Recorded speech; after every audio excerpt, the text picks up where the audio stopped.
WhatsApp guys, welcome back again to another vlog. And last video में आप लोगों ने देखा था कि हम लोग अपनी गाड़ी जो है वो ऑडी सेल कर रहे हैं within just 1 year and we are going to buy an EV. Last video में हम लोगों ने टेस्ट ड्राइव ली थी टेस्ला की BYD सी लाइन 7 और किया EV6 की टेस्ट ड्राइव नहीं ली थी, बट वो देख के आए थे हम लोग। वहाँ पे अवेलेबिलिटी थी नहीं, मतलब हम काफ़ी लेट पहुंचे थे। तो आज इस वीडियो में मैं आपके साथ शेयर करने वाला हूँ कि फाइनली हम लोगों ने जो EV है, हमारी फर्स्ट इलेक्ट्रिक कार यूके में, वो हमने ऑर्डर कर दी है। एंड वो कैसे करी है, क्या सीन है, ये सारा मैं आपके साथ डिस्कस करूंगा, क्योंकि लास्ट वाली वीडियो पे काफ़ी सारे क्वेश्चंस आए थे कि आप लोग कौन सी गाड़ी ले रहे हो, टेस्ला क्यों नहीं ले रहे हो, और टेस्ला काफ़ी अच्छी गाड़ी है। अगर ऑडी आप सेल कर रहे हो तो विद इन 1 ईयर डेप्रिशिएशन भी काफ़ी हुआ होगा। ऑब्वियसली भाई, हर सारी चीज़ें देख के ही हम लोगों ने डिसीजन लिया है। और इस वीडियो में डिस्कस करते हैं आराम से। मैं आपको बताता हूँ क्या सिचुएशन है। एंड अभी क्या है ना, इस टाइम पे, इस एज में आके ना, प्रैक्टिकल थिंकिंग जो है वो ज़्यादा मैटर करती है। जस्ट नॉर्मल अपनी एक गाड़ी हो जिसमें हम मंथली के अपने पैसे सेव कर पाएं। ऑडी जो Q5 है ना, ये गाड़ी बहुत अच्छी है। और एक सपना भी था यार मेरा कि मुझे ऑडी चलानी है, एक अच्छी सी बढ़िया ऑडी गाड़ी चलाऊंगा। बचपन से होता है ना आपके दिमाग में कि हाँ भाई ऐसी ऐसी गाड़ियाँ होती है, BMW, मर्सिडीज, ऑडी। तो था एक सपना, वो कर लिया पूरा अभी हमने। अब दूसरा इंपॉर्टेंट चीज़ ये है कि भाई मंथली के जो पैसे लग रहे हैं उसको तो कम करें। तो उसमें क्या है कि 2026 आ गया है और टैक्स यहाँ पे यूके में काफ़ी बढ़ता जा रहा है। और टैक्स एफिशिएंट वे में अगर आप गाड़ी लेने का प्लान करते हो यूके में, आजकल इलेक्ट्रिक गाड़ियों पे काफ़ी अच्छी डील्स आपको मिल जाती है। प्लस आपकी कंपनीज, बिजनेसेस भी सपोर्ट करती है। अगर आप कंपनी से लेते हो तो आपको सैलरी सेक्रीफाइस मिल जाता है। अगर आप बिजनेस के थ्रू लेते हो तो बिजनेस के थ्रू भी काफ़ी टैक्स एफिशिएंट मिल पड़ती है आपको। तो स्टार्ट करते हैं फिर आज का व्लॉग एंड डिस्कस कर लेते हैं क्या क्या ऑप्शन थे मेरे पास और मैंने ये डिसीजन जो है वो क्यों लिया है, कौन सी गाड़ी मैंने ऑर्डर करी है। तो इस वीडियो में ना हम लोग दो सिचुएशन के ऊपर बात करेंगे। एक है कि आप कंपनी से सैलरी सेक्रीफाइस लेते हो यहाँ पे, या फिर बिजनेस से आप यहाँ पे गाड़ी लेते हो। अगर आप अपने ऑफिस से लेते हो, जहाँ पे भी आप जॉब कर रहे हो सैलरी सेक्रीफाइस पे, तो वो बिफोर टैक्स आप जो पैसे होते हैं वो इन्वेस्ट करते हो गाड़ी के ऊपर। मान लो आप 500 पाउंड, 600 पाउंड, 700 पाउंड, जितना भी गाड़ी के ऊपर इन्वेस्ट कर रहे हो, उस पैसे के ऊपर मंथली टैक्स नहीं लगेगा। तो ये ऑप्शन बहुत ही बढ़िया ऑप्शन है यूके में। आई थिंक अदर कंट्रीज में भी होता होगा, यूएस वगैरह में भी होगा ये, बट यूके में सैलरी सेक्रीफाइस काफी पॉपुलर है। एंड अगर आप बिजनेस के थ्रू लेते हो तो ऑब्वियसली उसके ऊपर भी आप टैक्स नहीं दोगे, क्योंकि वो एक्सपेंसेस में काउंट हो जाएगा। और अगर मैं ऑडी का आपको बताऊं तो यार देखो, इसमें क्या है कि मेरे ऑलरेडी अभी पैसे इसमें डले हुए हैं, क्योंकि मैंने डिपॉजिट भी तो दिया था ना ये गाड़ी लेने के लिए। यार इतनी गर्मी क्यों हो रही है, हीटिंग बहुत ज्यादा चल रही है हमारे घर में। मैं पैसे बचाने की कोशिश कर रहा हूँ और यहाँ पे हीटिंग देखो चली जा रही है। बंद करते हैं पहले हीटिंग। हीटिंग तो बंद है, लेकिन थोड़ी विंडो खोल देते हैं। आजकल ना एक्चुअली होता क्या है, जो न्यू हाउसेज होते हैं उसमें इंसुलेशन भी काफ़ी अच्छी होती है, तो हम ज़्यादा हीटिंग चलाते ही नहीं है। नीचे की तो मैं बहुत ही कम हीटिंग चलाता हूँ, और जब भी हीटिंग चलाते हैं यहाँ पे सुबह आके घर काफ़ी गर्म हो जाता है। हाँ, अगर मैं आपको ऑडी का बताऊँ तो इसमें क्या है कि मुझे पहले मैंने डिपॉजिट डाला था। जैसे आप नॉर्मली गाड़ी लेते हो, आप पहले डिपॉजिट देते हो, बाकी के पैसों पे आप फाइनेंस करवाते हो, या तो आप डीलर से फाइनेंस करवाते हो या फिर आप बैंक से लोन लेते हो। तो मैंने बैंक से लोन लिया था। और जो डेप्रिशिएशन की बात लास्ट वाली वीडियो में एक बंदे ने करी थी, बहुत ही अच्छा क्वेश्चन है। सही बात है, डेप्रिशिएट तो होती है गाड़ी यहाँ पे। उसी के चलते ही तो मैं ये डिसीजन ले रहा हूँ कि मुझे डेप्रिशिएशन से बचना पड़े। एक मेरा फ्रेंड है, उसके थ्रू मैं बेच रहा हूँ, तो मुझे काफी अच्छा उसका रेट मिल रहा है। तो वो ऑप्शन मैंने ऑलरेडी एक्सप्लोर कर लिया था। ये है कि डेप्रिशिएट होगी अगर मैं इसको अभी नहीं बेचता।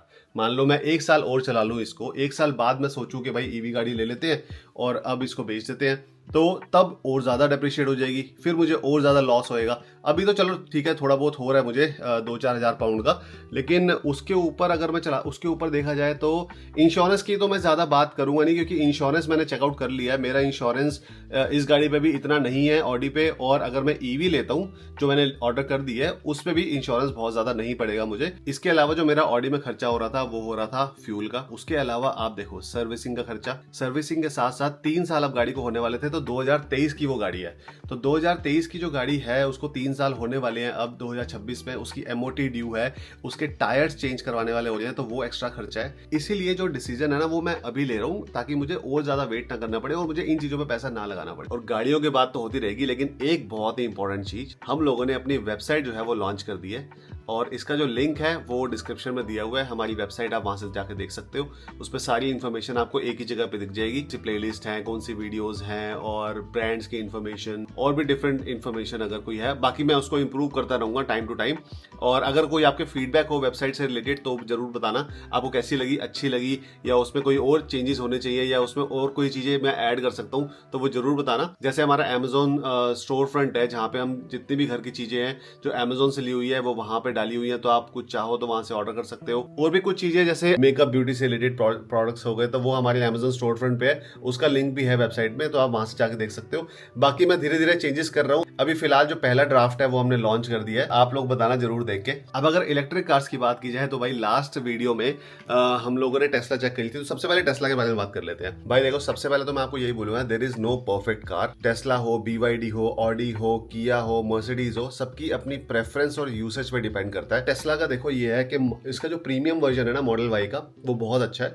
उन लोगों के लिए अच्छा है जिनको मिनिमलिस्टिक इंटीरियर पसंद है, मुझे नहीं पसंद इतना। एंड अगर मैं स्टैंडर्ड की बात करूं, क्योंकि प्रीमियम तो ऑब्वियसली काफी हाई रेंज की जाती है पर मंथ की, अगर मैं स्टैंडर्ड की बात करूं तो स्टैंडर्ड में क्या है कि रेंज जो है आई थिंक 314 माइल्स उसकी रेंज है रेयर व्हील ड्राइव की। सबसे मिनिमम वाला मैं लेके चलूंगा यहाँ पे, मैं क्योंकि अब पैसे बचाने की बात कर रहा हूं तो भाई सबसे मिनिमम देखना पड़ेगा। मैं एक्सपेंसिव कैटेगरी में नहीं जाना चाहता, तो उसमें देखा जाए तो 314 माइल्स है उसकी।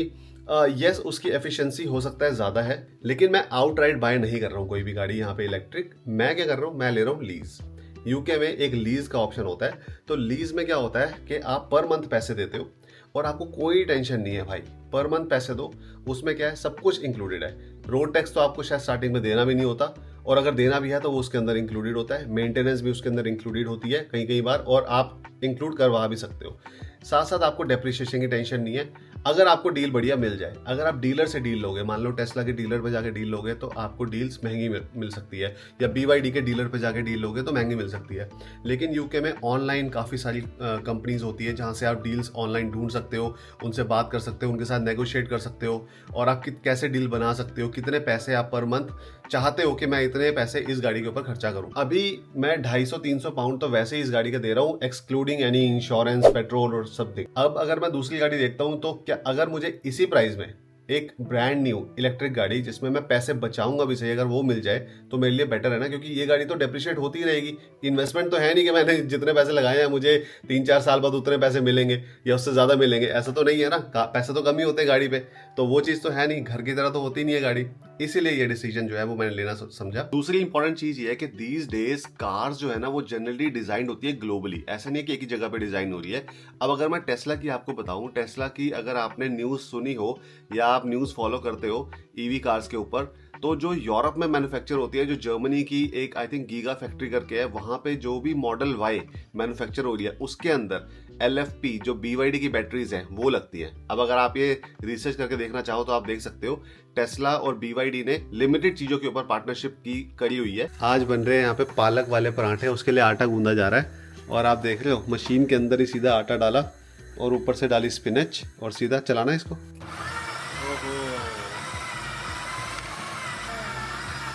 सही है यार, ये मशीन बहुत सही है, जब से ली है ना तब से आटा। मैंने इसमें प्याज भी ऐसे ही नॉर्मल मोटा मोटा काट के सारे मसाले सब इसमें डाल दिया। सही है यार, और साथ में बन रही है चाय।